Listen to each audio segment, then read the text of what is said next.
Liga. Olá, como vai?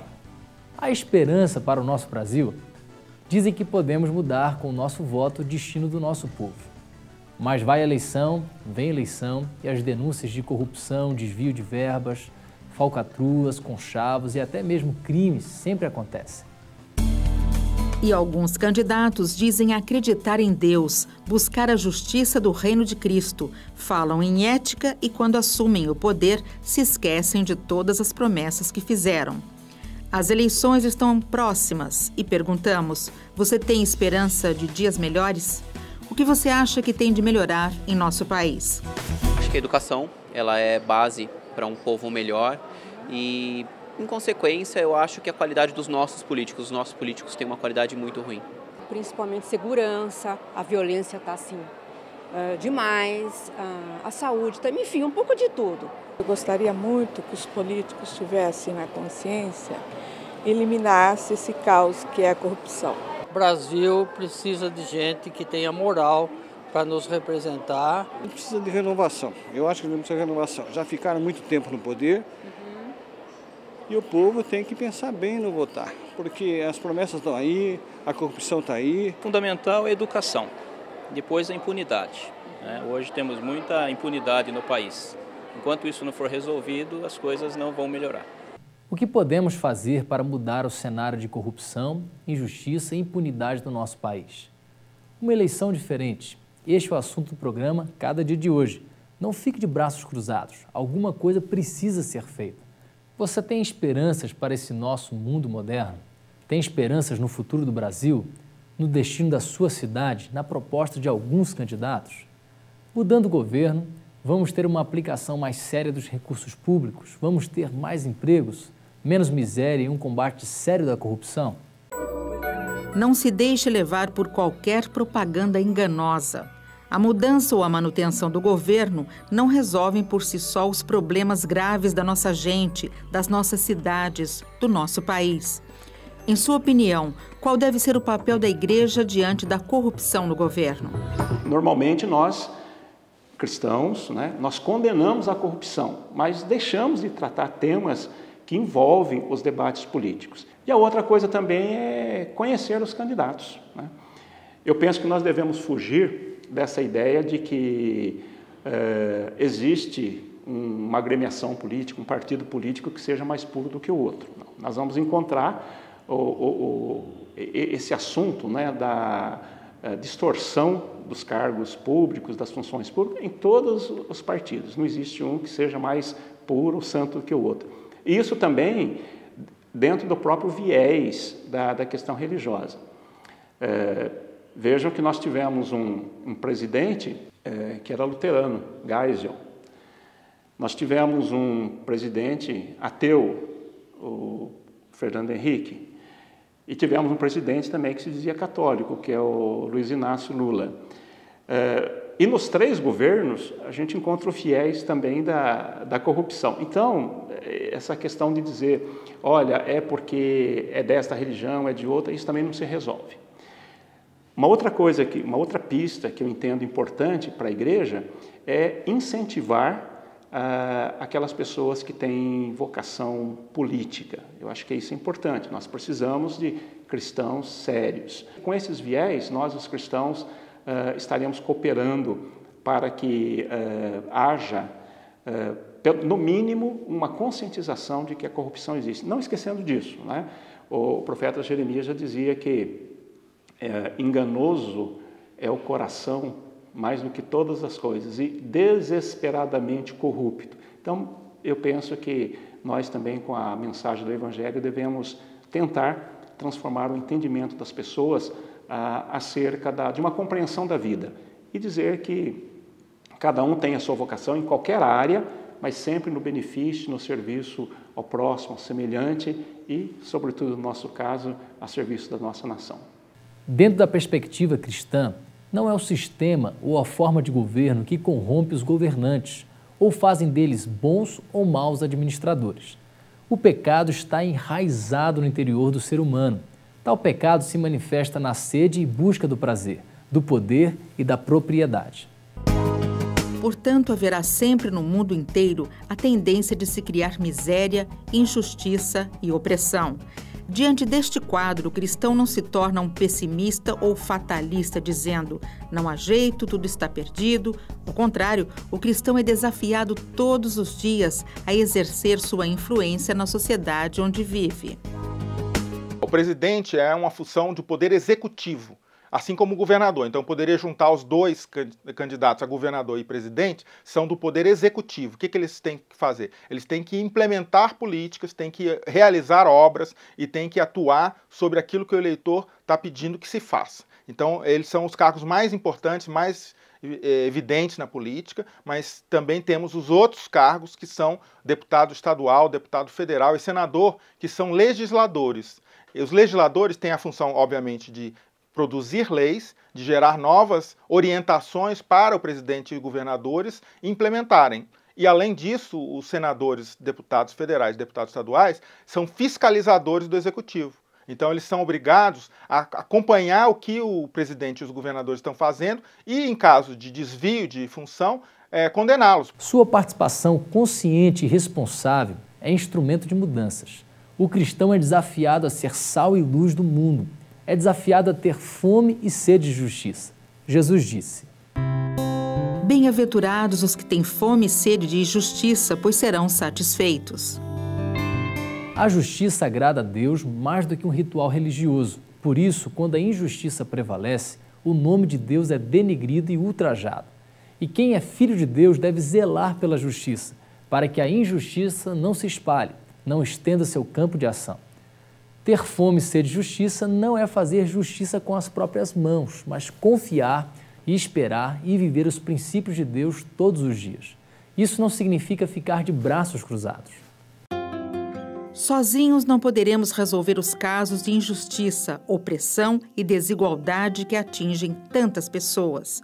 Mas, ao agir corretamente, ao interferir e lutar para que a justiça seja feita em nossa casa, em nosso trabalho, em nosso bairro, tal esforço se somará ao de tantos outros que amam a Deus e buscam a justiça.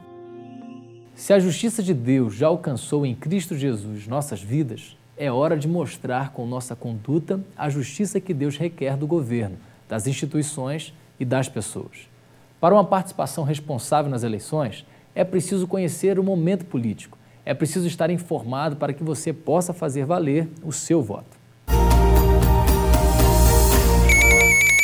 O senhor lembra quem votou na última eleição? Não lembro, é porque 5, né? Na hora a gente passa em branco. Já sabem quem votar? Não sei. A dúvida é maior também na parte de deputado estadual, federal, que são muitos, né? Essa é a dúvida mesmo. Você lê sobre política? Não leio. Não se interessa? Não me interessa, não leio muito não. Por que, Ayrton? Chega nessas horas só falsidade, mentira. Não vai mudar em nada. E você acha um pouco difícil de entender esse meio político? Acho que pra mim é um pouco. Acho difícil. Com todas essas dúvidas que nós encontramos dos eleitores nas ruas, nós viemos até um cientista político, o Dr. Valeriano Costa, que vai nos dar dicas de sites, blogs que têm informações sobre os candidatos. Doutor, quais são os principais sites, blogs que fornecem informações aos eleitores? Bom, a gente tem dois tipos de sites e blogs. Tem os sites, blogs de informação em geral, que são produzidos por jornais, são produzidos por militantes, por jornalistas, e tem blogs de jornalistas individuais e tem blogs de militantes ou de cidadãos normais que acompanham política e informam muita coisa sobre a eleição. Do TSE, o que ele fornece para o eleitor de mais importante? Uma das coisas mais interessantes do Tribunal Superior é o programa chamado Divulga Candidato. Divulgação de candidaturas. Aqui você pode entrar no site e procurar os candidatos do seu estado. E aí você seleciona se você quer deputado federal, estadual ou então senador e vai saber a situação de cada um dos candidatos, se ele é em situação regular ou irregular. São muitos deputados, né? Só em São Paulo, mais de 1.400. Como que o eleitor como ele faz para selecionar um deputado federal ou um deputado estadual? Bom, se ele não tem um candidato em que ele quer repetir o voto, então ele tem que procurar um candidato novo. Para encontrar um candidato novo, ele precisa definir algumas coisas para ele mesmo. Por exemplo, o que eu gostaria que um candidato apoiasse. Se eu me interesso por um tema ou se eu me interesso, por exemplo, para defender uma região. Tenho aqui um segundo site oficial, que é o TRE, que é o Tribunal Regional Eleitoral de São Paulo. Então, aqui em São Paulo, eu posso, por exemplo, encontrar muitas questões. Tem um bem legal que é denúncia online, por exemplo. Aqui eu posso entrar no denúncia online e aí denunciar algum tipo de irregularidade. E aí isso aqui ficará incógnito, você não vai ser revelado como denunciante, você pode ajudar a ter uma eleição mais limpa, né? E temos os outros sites que são de organizações não governamentais, por exemplo, como eu tenho aqui, por exemplo, o Congresso em Foco, que é um site importante, e o DIAP, que é o Departamento Intersindical de Assessoria Parlamentar, que também fazem avaliações e cobrem todo tipo de perfil dos candidatos. Além de todos esses sites de pesquisas, o eleitor também pode buscar informações em aplicativos desenvolvidos para celulares, como, por exemplo, o Voto versus Veto. Professora, aqui a gente pode ver informações sobre os governadores e os presidentes, né? Aqui tem a proposta, e a pessoa pode votar ou vetar, né? Qual que é o mais interessante desse aplicativo? Bom, é a questão central da política, que você tem que avaliar os candidatos pelo aquilo que eles propõem se fazer, não pela cara do candidato, porque isso pode enganar muito. Então, se ele tem uma proposta que você apoia, você registra como voto, né? E se você tem uma proposta que você não apoia, você registra como veto. Então, isso vai criando um ranking de preferências, facilita que o eleitor tenha uma posição a respeito dos programas, das propostas dos candidatos. Depois, na soma geral de vetos e votos, você vai ver o ranking dos candidatos preferidos por esse critério. Depois você tem que colocar outros critérios em avaliação, mas esse é um critério muito importante, que é saber o que o candidato está propondo, confiando em que a proposta dele vai ser implementada, você tem uma avaliação objetiva entre os candidatos. Isso é uma coisa muito importante. Não importa o sistema ou a forma de governo, Deus é fonte suprema de toda a ordem e de todo princípio de autoridade. Não importa se os governantes sejam ateus, agnósticos ou religiosos, serão sempre servos e ministros de Deus para a implantação da ordem e da justiça, e a Deus deverão prestar contas. Assim, no seu sentido fundamental, política aponta para tudo que diz respeito à nossa participação na sociedade. Participação inevitável, somos seres sociais. É óbvio que o voto, em muitos países do mundo, não é um voto obrigatório. Então a gente discute frequentemente se o voto deve ser obrigatório ou não. Independentemente disso, né, o voto é um direito e deve ser exercido por quê? Quando você se omite da política, o que acontece? Você está dando espaço para um outro eleitor mandar na sua vontade, porque ele vai votar e o voto dele vai contar. O seu não vai contar. Você vai parecer como se não existisse na política. Então não adianta simplesmente não votar, porque você não está criticando ninguém, né? Você está se omitindo e está deixando que o outro vote por você e escolha por você. Eu estou vislumbrando dias melhores. E a mudança tem que ser agora. Sempre tem que ter esperança. A gente não pode desistir, né? A gente tem um caminho longo, mas a gente vai conseguir. A minha esperança nunca tem fim. Eu sempre tenho esperança. Por isso que acho que eu estou aqui ainda no Brasil e vou continuar aqui. Eu amo o Brasil. Você é sacerdote de Deus nesse mundo de trevas, ou seja, a ponte de ligação entre Deus e os seres humanos. Não cruze os braços, saia por aí transformando o mundo ao seu redor em nome de Cristo. O tempo passa, mas os princípios de Deus não mudam. O ser humano hoje vive em outro mundo, mas os seus problemas íntimos e suas necessidades permanecem as mesmas. Uma eleição diferente. Queremos continuar com este tema com o reverendo Jeremias Pereira, depois de um pequeno intervalo. Então, continue aí.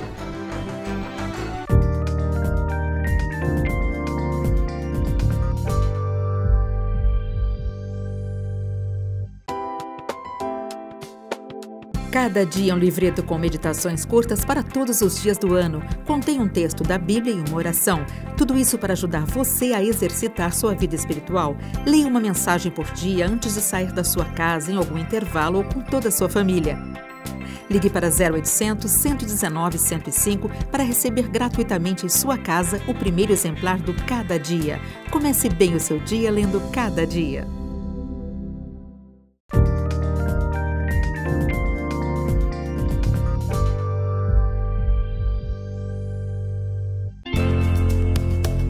Olá, gente boa! Que o nosso amado Salvador lhe conceda a paz, força e coragem. Nesses dias de eleição que se aproxima, é preciso coragem para decidir. Vou ler um texto da Bíblia para começar a conversa. Vamos lá? Filipenses 3:20. Pois a nossa pátria está nos céus, de onde aguardamos o Salvador, o Senhor Jesus Cristo, o qual transformará o nosso corpo de humilhação para ser igual ao corpo da sua glória, segundo a eficácia do poder que ele tem de até subordinar a si todas as coisas. Somos cidadãos de duas pátrias.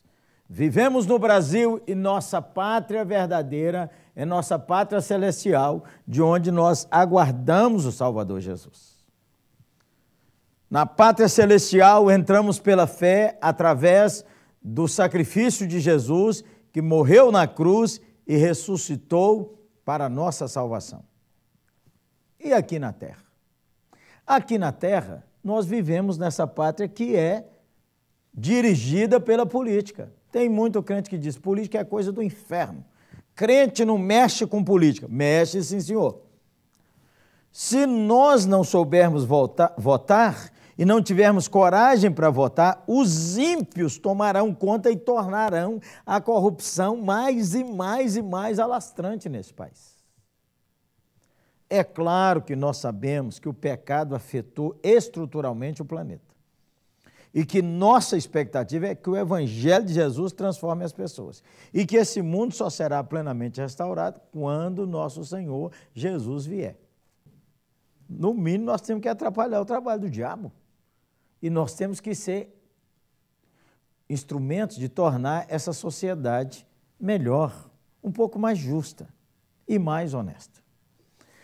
Então, é época de nós escolhermos os nossos representantes. Muita gente só pensa na eleição do presidente ou da presidenta, mas os deputados federais e os senadores são de vital importância. É o Congresso Nacional que define as leis do país.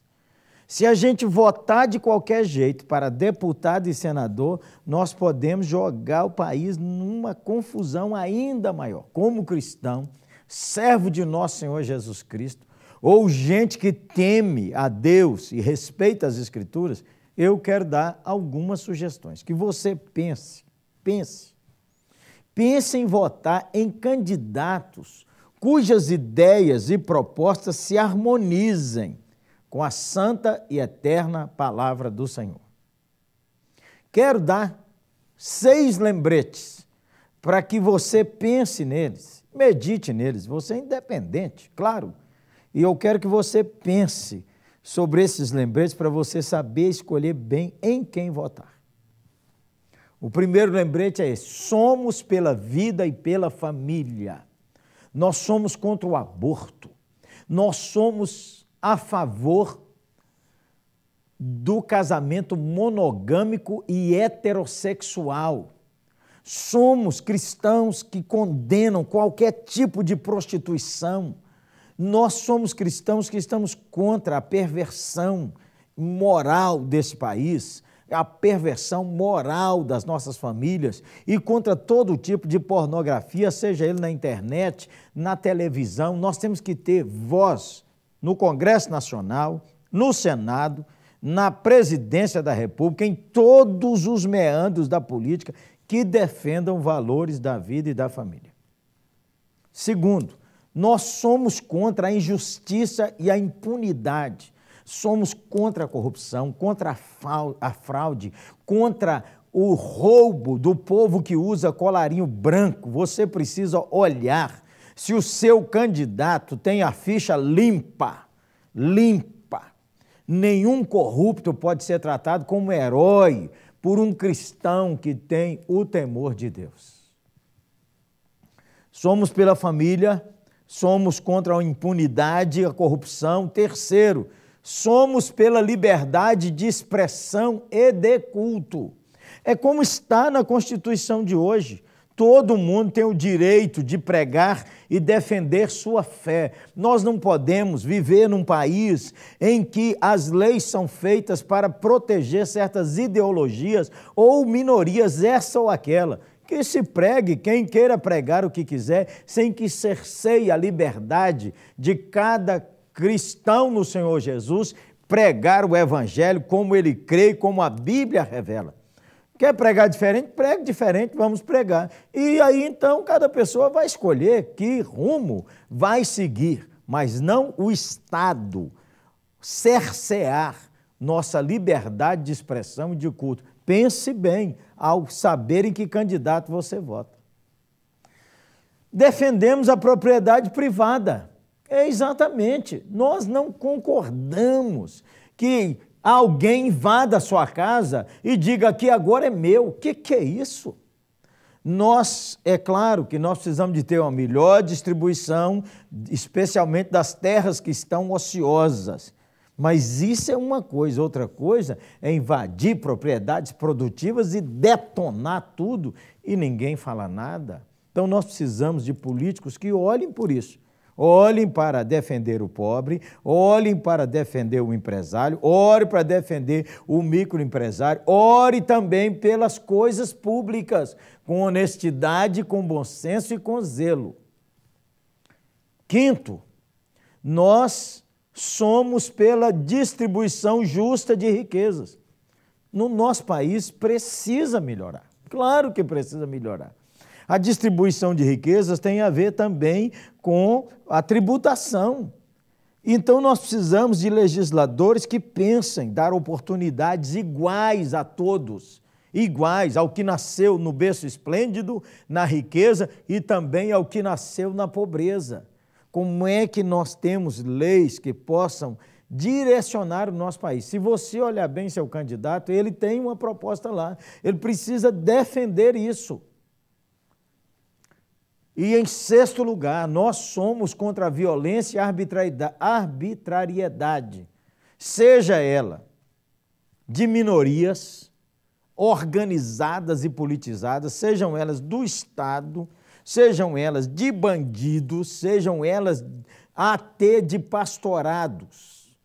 Somos contra a violência e a arbitrariedade. Nós queremos um ambiente onde haja segurança, onde as coisas sejam feitas, em primeiro lugar, com temor a Cristo e em consideração ao próximo. Olhe bem seus candidatos. Veja bem como é que esses candidatos estão fazendo sua conduta, os que querem a reeleição, e os novos que estão chegando aí, qual a conduta dele? Olhe, examine, veja. Você precisa ter consciência de quem você está votando. Deixa eu dar 3 sugestões finais. Primeiro, que você não vote em branco. Não vote em branco. Quando a gente vota em branco ou anula o voto, nós favorecemos a impunidade. Favorecemos a injustiça. Segunda coisa, não deixe ninguém obrigar você a votar num candidato. Pastores não podem vender o voto de sua comunidade, nem padres, nem ninguém. A pessoa tem a liberdade de escolher em quem vai votar. Preste atenção, são dicas. Aliás, essas dicas foram inspiradas num texto ótimo de meu amigo, pastor Aloísio, pastor da Videira, lá da cidade de Goiânia. Parabéns, viu, pastor Aloísio?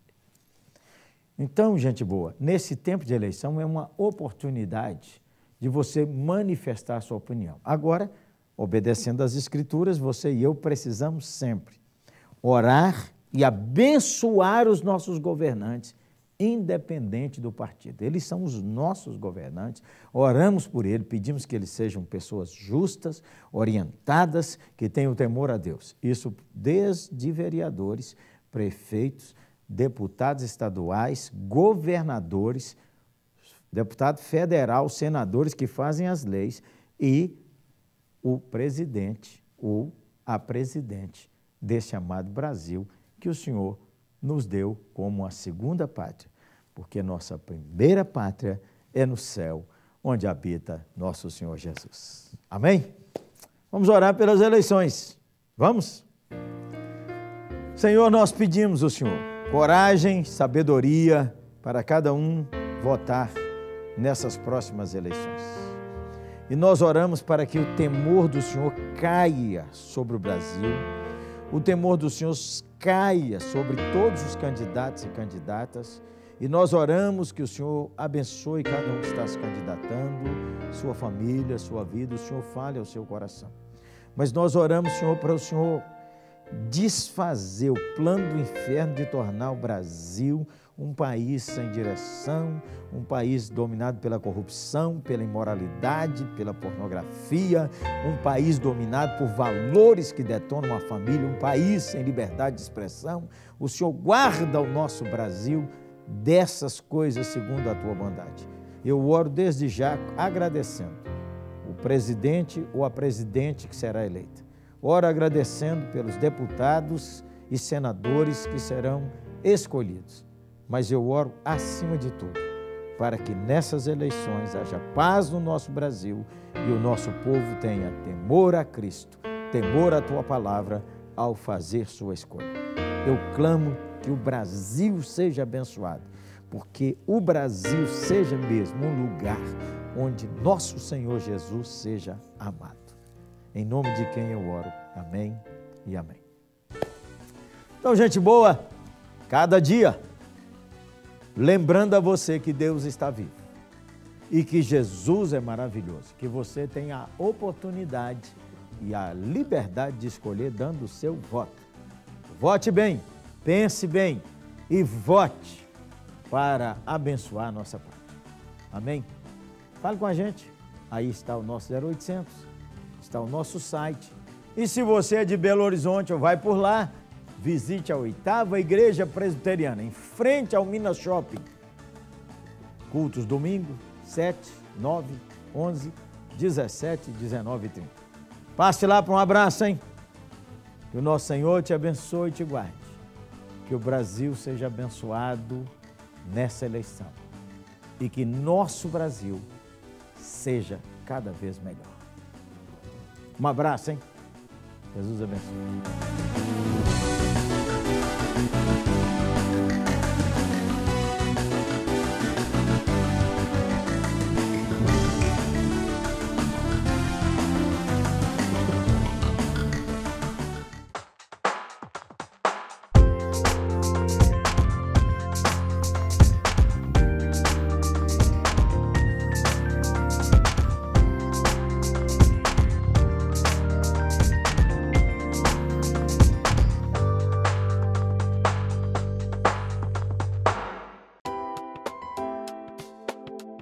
Cada dia um livreto com meditações curtas para todos os dias do ano. Contém um texto da Bíblia e uma oração. Tudo isso para ajudar você a exercitar sua vida espiritual. Leia uma mensagem por dia antes de sair da sua casa, em algum intervalo ou com toda a sua família. Ligue para 0800 119 105 para receber gratuitamente em sua casa o primeiro exemplar do Cada Dia. Comece bem o seu dia lendo Cada Dia.